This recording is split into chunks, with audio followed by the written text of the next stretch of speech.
Hi friends, welcome back to my channel. ఈరోజు ఒక మంచి రెసిపీతో ముందుకు వస్తున్నానండి. ఇది మన బందర్లో బాగా దొరుకుతాయి, అంటే మచిలీపట్నంలో బాగా ఫేమస్ అనమాట. వీటిని బొంగ మిరపకాయలు అంటారు. ఈ మధ్య రెగ్యులర్గా ప్రతి ఫంక్షన్లో ఈ బొంగ మిరపకాయలతో మిర్చి బజ్జీ వేస్తున్నారండి. అది చాలా చాలా బాగుంటుంది. ఈరోజు అది మీకు ఎలా ప్రిపేర్ చేసుకోవాలో చేసి చూపిస్తాను. వీడియోని ఎక్కడ స్కిప్ చేయొద్దు, చివరి వరకు చూడండి. మీలో ఎవరైతే ఫస్ట్ టైం నా ఛానల్ చూస్తున్నారో సబ్స్క్రైబ్ చేసుకోండి.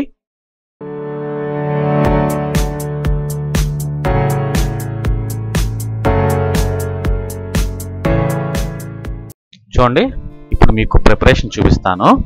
ఇందులో చూడండి, మీకు ఇప్పుడు చూసేది బొంగ మిరపకాయలు అనమాట. ఇవి సీజనల్గా దొరుకుతాయి అనమాట, రెగ్యులర్గా దొరకవు. చిన్న క్యాప్సికమ్ అంటారు దీన్ని. దీంతో బజ్జీలు వేసుకుంటే చాలా చాలా బాగుంటుందండి.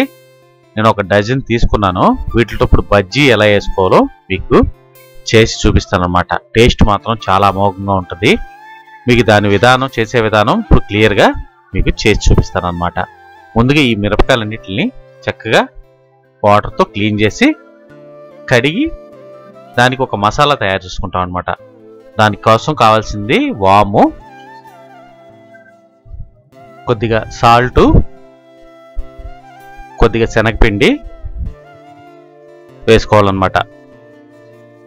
వేసుకుని చక్కగా దీన్ని చేత్తో ఒక్కసారి కలిపేసుకోవాలి.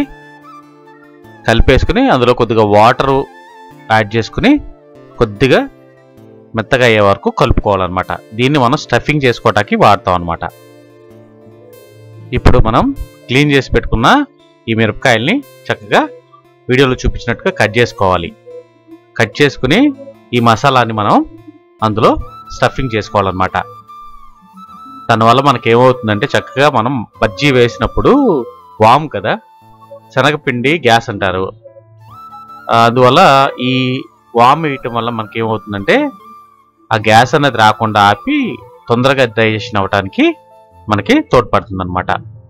చూడండి, మన దగ్గర ఉన్న మిరపకాయలన్నీ ఆ విధంగా స్టఫ్ చేసేసి పక్కన పెట్టుకోవాలన్నమాట. ఇప్పుడు దానికి కావాల్సిన పిండి ప్రిపేర్ చేసుకుందాం. శనగపిండి కావాలి. ఒక బౌల్లో శనగపిండి తీసుకోండి. నేను తక్కువే చేస్తున్నాను కాబట్టి తక్కువ క్వాంటిటీలోనే శనగపిండి తీసుకున్నాను.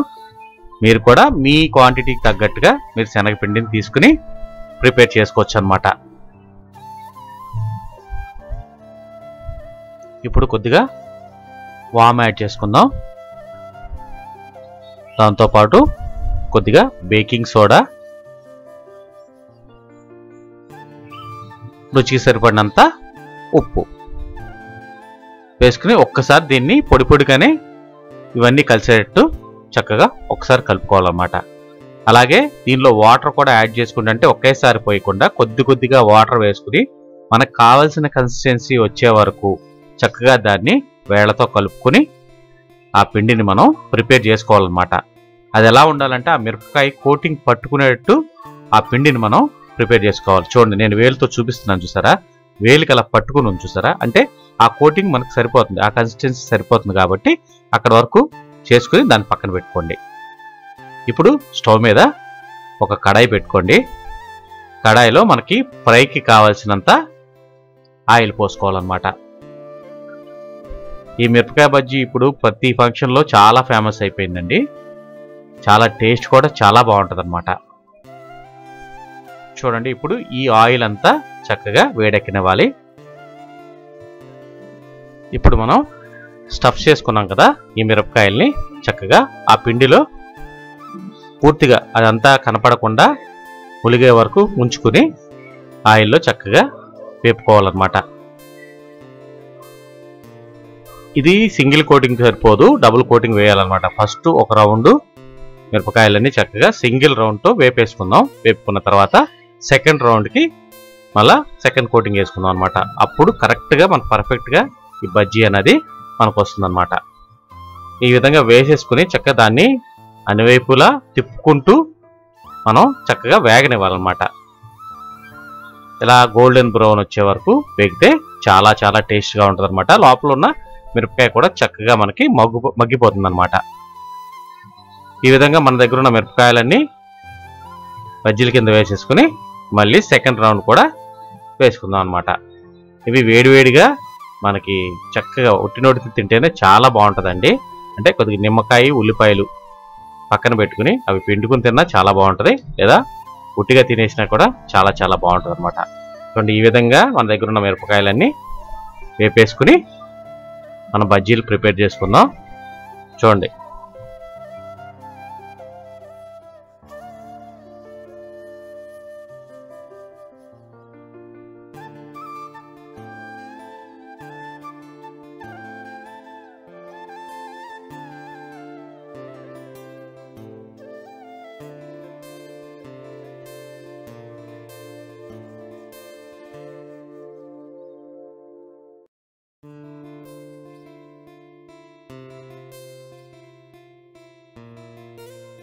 ఇప్పుడు మన దగ్గర ఉన్న మిరపకాయలన్నీ ఫస్ట్ కోటింగ్ అయిపోయింది, చక్కగా వేపేసుకున్నాం ఫస్ట్ రౌండ్. ఇప్పుడు సెకండ్ కోటింగ్ వేసుకుని చక్కగా వాటిని కూడా వేపుకుందాం అనమాట. ఈ సెకండ్ కోటింగ్ వేసుకుని వేపేసుకుంటే మనకి బొంగ మిరపకాయల బజ్జీలు రెడీ అయిపోతాయి అనమాట. చాలా చాలా డెలిషియస్ రెసిపీ. చక్కగా మీరు చేసుకుని మీకు ఎలా వచ్చిందో నాకు కామెంట్ సెక్షన్లో తెలియచేయండి. మీలో ఎవరైతే నా ఛానల్ ఫస్ట్ టైం చూస్తున్నారో ముందు సబ్స్క్రైబ్ చేసుకోండి, అలాగే వీడియోకి ఒక లైక్ కొట్టండి. మీ అభిప్రాయాల్ని మాకు మెసేజ్ ద్వారా తెలియచేయండి. చూడండి, రెడీ అయిపోయినాయి చూసారా, చక్కగా 2 కోటింగ్లు పడేసరికి మన బజ్జీ చక్కగా రెడీ అయిపోయిందో. ఇవి తినడానికి రెడీ అయిపోయినాయి. చూడండి, చాలా బాగా వచ్చినాయి కదా. వీడియో నచ్చింది కదా మీకు? ముందు లైక్ చేసేయండి. ఇందులో ఏమన్నా లోటుపాట్లు ఉంటే కామెంట్ సెక్షన్లో తెలియచేయండి. Thanks for watching.